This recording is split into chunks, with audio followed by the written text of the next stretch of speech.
Hey everybody, welcome back to Leosophy, doing another standing video. Again, it's storming really heavy, and happy Independence Day to everybody out there in the United States, and everybody who wishes they were in the United States. Yeah, given the time of year, I was actually going to make like a big list of things regarding tarantulas this time, but I think I'm going to save that for next week, and this time I'm actually just going to talk a little bit about kind of not politics in and of itself, but more about like my views regarding freedom, because I feel like, especially this time of year, it becomes about just the pomp and circumstance. It becomes more about the more frivolous, cosmetic elements of what people think of when they think of freedom. They think about, eagles and fireworks, which I love fireworks. And 4th of July is my favorite holiday, I have to be honest. I love the grilling out. I love fireworks. I love the warm weather and people hanging out outdoors. It's the outdoor holiday, at least in the United States. Like most of the other holidays are kind of like, they tend to take place during the cooler months, and they're more indoor, exclusively an indoor kind of thing. Love Independence Day just on those grounds alone.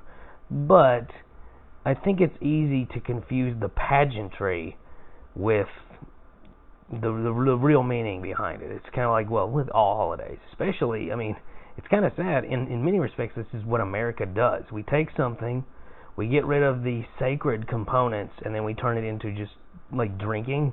Like, that's what we've done. Like St. Patrick's Day. Oh, you like being Irish, and you like St. Patrick. You go to church. That's what you do. Well, drink green beer. We're gonna put food coloring in it. Like that's what it is. Cinco de Mayo. That's just a holiday. It's not even a Mexican holiday. It's just like one city. And it's like tequila. Like that's the response. Same thing. Halloween, chocolate. Easter, chocolate. Christmas, kind of more about chocolate at this point. Chocolate and toys. New Year's, champagne. Like it all gets sort of reduced. And the reason why I think it's important to point that out is, one, I think it's important to separate commercialism from Americanism, because they're not the same thing. You can be proud of this country and of the foundation that it was built upon, without being a fan of like Macy's or the New York Stock Exchange. And you can be super into capitalism, which I am, without being super into globalization and the homogenization of all the world's cultures and reducing them to the lowest common denominator, which is just money and booze and chocolate. But back on topic in this specific holiday, I think it's important to note that freedom does not mean you get what you want. And it doesn't mean, eagles crying while fireworks play in the background. It doesn't mean having all the firearms you could possibly want, even though I'm super all for that too. Freedom really, in a nutshell, and I mean this in the most sincere way imaginable, is violence. That's what freedom is. Freedom is just violence. Really, when you think about it, what gives you the capacity to do the things that you want? What's stopping you? Every time, violence. Like, think about the laws that you obey. Why do you obey them?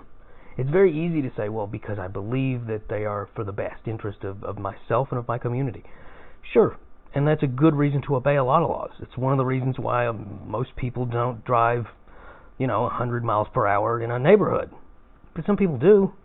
Do they not care? Maybe they don't. So why do we not see that all the time? Why don't we see people just consistently driving 100 miles per hour through a neighborhood? Why don't we consistently see people doing things that would be in that moment, they're in their best interest, but in the long term not? It's because people are just so sensible and logical. People are great, by the way. I love people, but we're not very logical. I'm not very logical in a number of circumstances that would call for me to not be logical. So what stops us? For starters, we could get pulled over, right? That's one of the things. You could get arrested. Well, just say you're not going to jail. Just insist. I'm not going to jail. No. Yeah, I know I was going 100 miles per hour, but I'm not going to jail. What will they do? they'll arrest you. But how? I mean, you just keep, insist. Fold your arms. Get as heavy as you can. Be dead weight. Like, do what toddlers do when they don't want something. Just be dead weight. They'll beat you eventually, and they'll tase you, and they might even shoot you. And by the way, this isn't me complaining, like, oh, it's awful that, the police would use violence to get people to do with it. No, it's necessary. Because that's literally the only thing that's real in a society. That's what holds a society together, is just violence. That's really it. If you look at every government, from an Amazonian tribe, look at the chieftain of that tribe and the shaman of that tribe, and then look at some of the most bureaucratic, elaborate governments. Look at the EU. What's holding them together? It's just force. And all force really is it's just regulated violence. Everything that's real is violence. And that's why it's so important to connect freedom and violence. It's super important. Ben Franklin said, might shites on the back of reason. And I think that is one of the most valid statements, one of the most honest, brutally honest statements anyone's ever made about anything ever. Because it's true. You can make as many arguments in favor of something as you possibly can. You can do as much research on a given topic as much as you possibly can. You can become so good at articulating those views. But if the other guy who disagrees with you has a big gun and he's stronger than you, you lose that argument. You're not going to inherit the keys to that kingdom. He is. Because at the end of the day, the only thing that preserves a system of laws, of rules, the only thing that creates a community is the knowledge that, hey, by the way, it's great that you're part of our community. Let's all work and help each other. But incidentally, if you put a toe out of line, if you try to take advantage of this community, we'll hurt you. That's the fundamental underlying rule behind everything. Everything. And that's what bothers me the most about seeing. I see this especially in the West. People are so keen on celebrating freedom, talking about freedom, loving freedom, marching about freedom, while simultaneously actively undermining the people of those various nations, republics, what have you, whatever they happen to be, in our case a republic, undermining their monopoly on violence. It's crazy. Without the people's capacity to defend themselves against coercion, against that what would otherwise be a monopoly by a system of government on violence, you don't have anything. You don't. You cannot be free and passive at the same time. You can't. It's impossible. Everything that you have, everything that you would call a freedom under those circumstances, is just a consolation prize handed to you by that government. That's it. It's like, imagine if you were sitting at home on your living room couch watching Breaking Bad or something, and three dudes with Uzis just kick in the door, and they say, give me all your money. Well, you're going to give them all your money. And then they tell you, and now strip down and walk on all fours and oink like a pig. You'll probably do that too eventually if they kick you hard enough, regardless of how much pride you may seem to have. And now imagine if you will, they sit on your couch and they start watching Breaking Bad, and they start eating your snacks, and they hand you one. Are you free? Was that something that is that a freedom you have, the freedom to enjoy said potato chip or whatever? You don't. It's a consolation. They're letting you have that.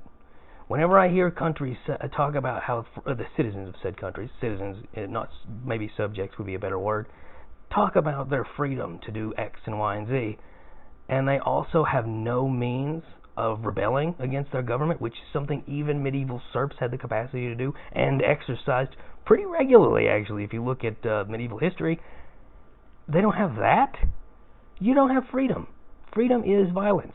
Freedom is the capacity to ensure that you are able to make certain decisions regarding your livelihood, your happiness, your destiny. And if those things are infringed upon, you can do something about it. That's really what freedom amounts to.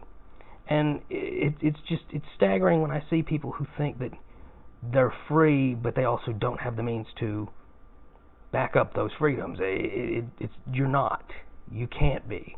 And by the way, I'm not inciting anyone to do anything violent. I'm just saying that if you don't have the capacity to defend yourself against any system, no matter what, doesn't matter how friendly they look, you're not free.